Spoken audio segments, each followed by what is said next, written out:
Honors Algebra 2, Chapter 4, Section 6. This is all about complex numbers.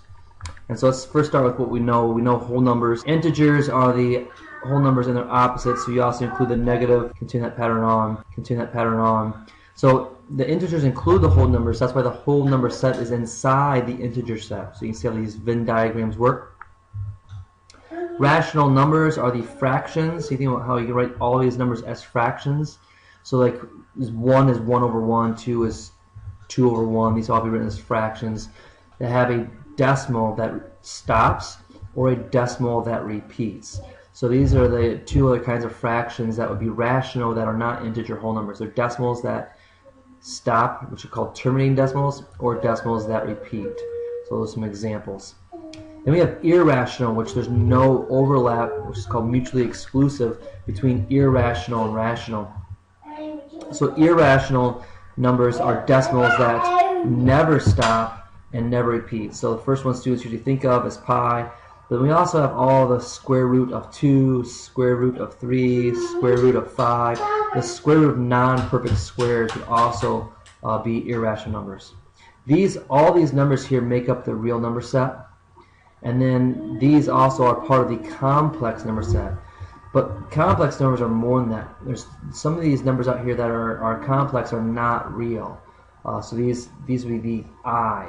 So these I, which is actually the square root of -1, these are complex numbers, so they're non-real. So we could actually have another circle here, which we could call that non-real.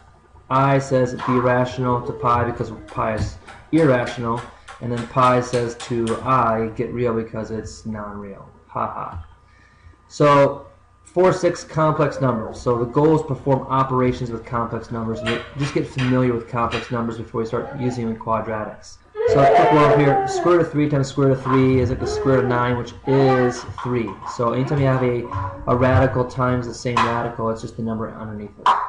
Here we can remember how to FOIL these. And so if you do FOIL that, I don't know if you'll be able to see it down here. It's actually really quick at this point. And so for this one, we're not foiling this one. Here we are subtracting. Be careful. So 4x minus 3x would be x, and then 6 minus a -4, watch your signs, is +10. So there you're just simplifying. So complex numbers. So the square root of -1 is I. This is the definition of I. I is the square root of -1. So I squared, what would that be? I squared would be the square root of -1 times the square root of -1, which we just talked about that. That's -1. So I, we can't deal with. We don't know a value, the square root of -1. We don't know a value for that. It's non-real. But the I squared will then actually become, not even real, it becomes an integer. And this is the help. This is why they developed this. Is so when we start having powers of I, we can actually start finding solutions that are real. So the square root of -r, we can split that apart and write that as a square root of -1 times the square root of r. And the square root of -1 is I. So we usually write the square roots of negative values. We write in this form here, where we pull the I out. So for this other one here, we're square rooting both the I and the square root of r for that one. So we'll actually get I squared, and we have the square root of r squared. And this one, I squared, we talked about up here, is -1. And then the square root of r squared, the square is the opposite of square rooting, so it gets rid of that. So you just have -1 times r, which is -r. So there's some kind of the logic behind it. There's a pattern with these that the square root, or I, is the square root of -1. I squared is -1, so we were talking about I cubed then. This is I times I squared, which is going to be -I. Because the I squared is -1, so -1 times I is -I.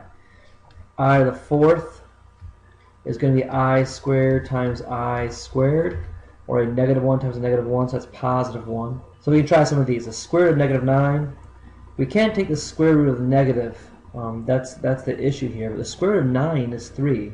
The square root of the negative is just I. So if you want to think about that as splitting that up, is the square root of a -1 times the square root of 9.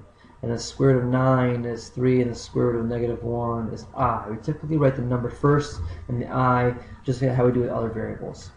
So here we don't know the square root of 5, so you just pull out the I and you leave the radical square root of 5. Again, the square root of the negative here, that is the I. That's what gives us the I. Square root of negative 12. So for this one, we can pull the I out right away if you want, and we have the square root of 12, but we need to deal with that. That's the same thing as the square root of 4 times 3, and the square root of 4 is 2, so it's really 2I times the square root of 3. So we have to combine the simplifying from yesterday with the complex solution. So sums and differences of a complex number. I'm not going to talk about this much, but if we're just adding two complex numbers, you just add the like terms. You just add the A and C because these are the non-I values or the real values, and then you add together the I terms, the two terms that have the I in it. So it's just like how you were doing with combining like terms in the previous chapters, previous math. And the same thing as if we were subtracting, you just subtract the like terms. So A and C are the real portion, B and D are the non-real portion. Just subtract those and then keep it as a binomial. So all of these complex numbers, all numbers can be written in complex number. The standard form is A plus BI, where A is called the real portion and B is called the non-real portion, because the B is a coefficient of our non-real term I. And so we can put it in this form. That's typically how I write all complex numbers. Now, the number like 2, the number 2 is equal to 2 plus 0I, and like 3I can be written as 0 plus 3I. These are like the pure real or pure imaginary numbers when they only have one of the two terms from the standard form. So if we're going to add complex numbers, all we do is we take the terms that are like, combine like terms, so 2 and 7 is 9, and 3I plus I is 4I.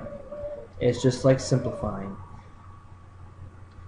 So here 2 minus 4 is negative 2, and a negative 2I minus a negative 6I is positive 4I. That's all I have to do. Multiplying. We are going to distribute this through the parenthesis.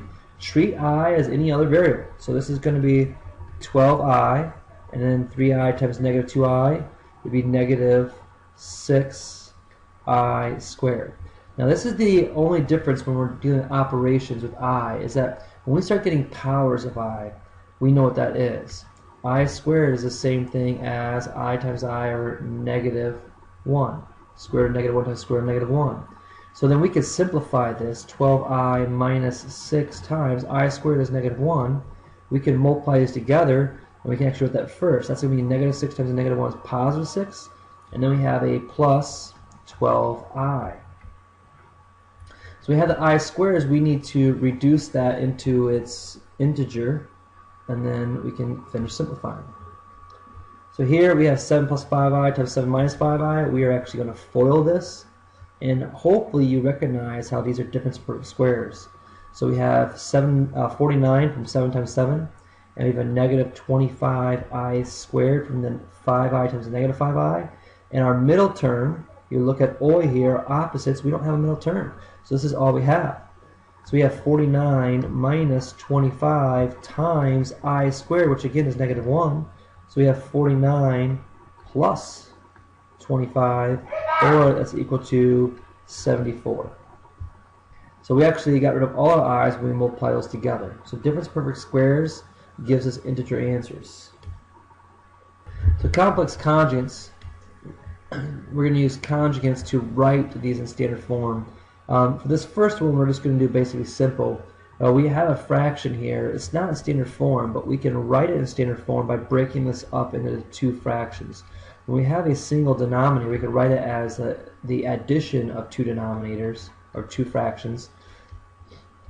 So then we have 4 over 12i plus 9i over 12i, and that would still add together to be the same beginning problem. But we can reduce this. 4 and 12 reduce, so we get 1/3, 1 over 3i, and then we have plus 9 and 12 both divide by 3, so 3/4, and the i's reduce out, so you have 3/4. So we could write that as 3/4 plus 1 over 3i. Now, I'm not like crazy about having this I in the denominator, so we could get rid of that by multiplying the top and bottom of this fraction by a value of 1, and we can multiply by I over I, which is 1. So we have 3/4 plus 1 times I is I, and 3I times I, well, you have I times I, which is I squared, or -1, so we end up with a -3. And then the last thing is we can rewrite this in a form most students would prefer it. The plus and negative really means minus, and this is really a 1/3, and then the I you could pull out, so you can see what is the coefficient to your I. This is actually the standard form you would want to have for that. I'm going to do that same problem almost. I'm just going to flip it and say if we had 12I over 4 plus 9I, now our denominator is no longer a single term, so we can't use that to break it up. For this, we actually have to multiply the top and bottom by its conjugate, and this is really what we're getting to here, which is the difference of perfect square. The conjugate here is multiplying the top and bottom by its conjugate is the difference of perfect square. So the bottom is 4 plus 9i, its conjugate is 4 minus 9i. Now when we do this, we learned from the previous slide that when we have some value times its conjugate, we get an integer here. It's really the same thing with this problem here. On the top, we distribute the 12i. So distribute the 12i through here, we get the 48i. Distribute 12i to the 9i, and you get minus 108i squared. Then when we FOIL the denominator, we're going to get the integer. We're going to have the difference of perfect squares. So we have 16 minus 81i squared. Simplifying this, the numerator, we have 48i plus 108. We're adding 108 because the I squared is really a -1. On the bottom here, we have 16 plus 81, again from the I squared is -1. So on the top here, we have 108. I'm just going to reorder the order of that addition. 108 plus 48i. And then over 97. The last step is to split that into two fractions. So we have 108 over 97 plus 48 over 97i. Now, if you can reduce these fractions, you should reduce them, but they don't appear to be reducible when I look at them quickly. So those will be the two solutions for complex conjugates. Absolute values. So from geometry, kind of some reviews from geometry section. Looking at this right triangle here, we have segment A, segment BI, and then we have this point M out here. So this is really this point M is the complex number A plus BI, where A is the value on the x-axis, BI is the value on the y-axis. So when we graph imaginary numbers, we have a real portion and an imaginary portion. So the y-axis is like the imaginary axis. And so we can plot this point out here in space as A plus BI. It's kind of like thinking about it as a point A comma BI. You can plot it in that kind of way, but we write that as A plus BI. Well, we want to find the absolute value. If we recall from our other algebra, absolute value is the distance from 0 on a number line. The same thing occurs with complex numbers, but it's not distance from 0 on a number line, it's distance to 0 on a coordinate plane. So the distance from 0 is this hypotenuse of this right triangle.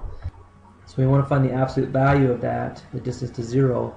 We take A squared plus B squared. We don't use the I is kind of the unit there. We're on the I-axis. B is just the value, how far up on the I-axis we are, equals C squared, and you square root both sides.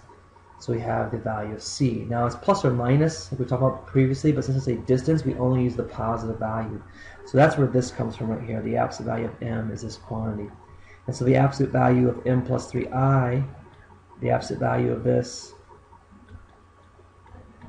is equal to the square root of 5 squared plus 3 squared, or 25 plus 9, or 36, which is 6. So the absolute value of that complex number is actually a whole number 6.